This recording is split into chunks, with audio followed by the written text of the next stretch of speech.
नरेंद्र दामोदर दास मोदी ईश्वर की शपथ लेता हूं। कोई भी नेता जो भले ही लोकसभा का चुनाव हार भी जाए तो भी मंत्री कैसे बन जाता है, ये बात हम इसलिए कह रहे हैं क्योंकि हाल ही में ऐसा ही कुछ हुआ। दरअसल अगर आपने पीएम नरेंद्र मोदी की कैबिनेट पर ध्यान दिया होगा तो एक बात नोटिस की होगी कि इस कैबिनेट में दो ऐसे मंत्री हुए जो इस लोकसभा चुनाव में अपनी सीट पर चुनाव तो हार गए, लेकिन बावजूद इसके उन्हें मोदी कैबिनेट में मंत्री पद की शपथ दिलाई गई। इन सब के साथ ऐसे 11 मंत्री और थे जो बिना लोकसभा का चुनाव लड़े ही मोदी कैबिनेट में मिनिस्टर बन गए। अब ऐसा क्यों हुआ, क्या है इसके नियम, इस बारे में क्या कहता है भारत का संविधान, इन सारे सवालों पर इस वीडियो में बात करेंगे। हेलो एंड वेलकम, मैं हूं शुभम और आप देख रहे हैं स्विच।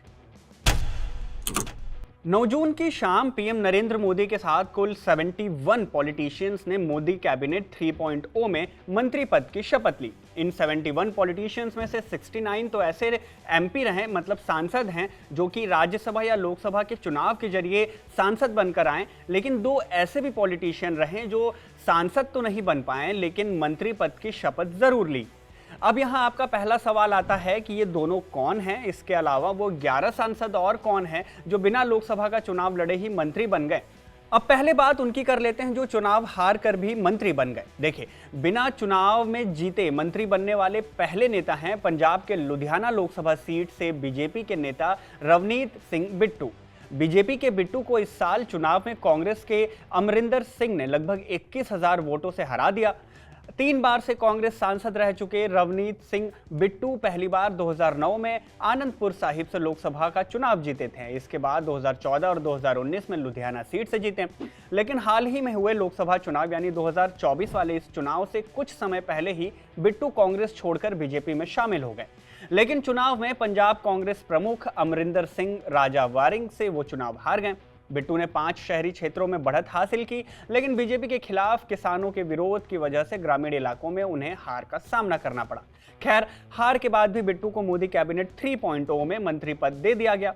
इसके अलावा दूसरे पॉलिटिशियन हैं तमिलनाडु के नीलगिरी लोकसभा क्षेत्र से आने वाले एल मुरुगन। बीजेपी के राज्यसभा सांसद एल मुरुगन ने अनुसूचित जाति के लिए आरक्षित नीलगिरी निर्वाचन क्षेत्र से लोकसभा चुनाव लड़ा था, लेकिन डीएमके नेता और पूर्व केंद्रीय मंत्री डी राजा से करीब 2,40,585 वोटों से चुनाव हार गए। लेकिन इस चुनाव में हार के बाद भी मुरुगन मोदी कैबिनेट 2.0 के बाद अब मोदी कैबिनेट 3.0 में भी शामिल हो गए। साल 2019 की मोदी कैबिनेट में मुरुगन राज्य मंत्री रहे हैं और तब उन्हें पशुपालन, डेयरी और सूचना प्रसारण राज्य मंत्री की जिम्मेदारी सौंपी गई थी। मुरुगन भारतीय जनता पार्टी की तमिलनाडु इकाई के प्रदेश अध्यक्ष भी रहे हैं। अपने कॉलेज के दिनों से ही वो संघ के स्वयंसेवक भी रहे। साल 2017 से 2020 तक राष्ट्रीय अनुसूचित जाति आयोग के उपाध्यक्ष भी रहे हैं। ये दोनों ऐसी सीट उन राज्यों से आती है जहां बीजेपी को इस बार के चुनाव में एक भी सीट नहीं मिली, ना तो पंजाब में ना ही तमिलनाडु में। लेकिन हार के बाद भी बीजेपी ने दोनों ही राज्यों से एक एक नेता को मंत्रिमंडल में शामिल किया। अब यहाँ अपना दूसरा सवाल ये आता है कि भला ऐसे कैसे हो सकता है कि कोई नेता चुनाव हार कर भी सरकार की कैबिनेट में मंत्री बन जाए। देखिए, इस बारे में भारतीय संविधान का अनुच्छेद 74 कुछ नियम देता है। नियम ये है कि सरकार में मंत्रिपरिषद का गठन करना प्रधानमंत्री का विशेषाधिकार होता है। अनुच्छेद 74 के अनुसार राष्ट्रपति की सहायता और सलाह के लिए प्रधानमंत्री के नेतृत्व में एक मंत्रिपरिषद होगी जो अपने कार्यों को करने के लिए मंत्रिपरिषद की सलाह के तहत कार्य करेगी। मतलब ये हुआ कि अगर प्रधानमंत्री चाहे तो कुछ जरूरी कंडीशन को पूरा करने वाले किसी भी शख्स को मंत्री बना सकते हैं। ऐसे में जरूरी नहीं होता कि जिसे मंत्री बनाया जा रहा हो वो लोकसभा का चुनाव जीता हो या हारा हो, लेकिन इसके साथ एक शर्त भी आती है। शर्त यह है कि अगर किसी भी ऐसे व्यक्ति को मंत्रिपरिषद में मंत्री बनाया जाता है तो उसे शपथ लेने के 6 महीनों के अंदर अंदर संसद के किसी भी सदन, फिर चाहे लोकसभा हो या राज्यसभा, किसी भी सदन का सदस्य जरूर बनना पड़ेगा। और अगर ऐसा नहीं होता तो उस मंत्री को 6 महीने के बाद अपना पद छोड़ना पड़ेगा।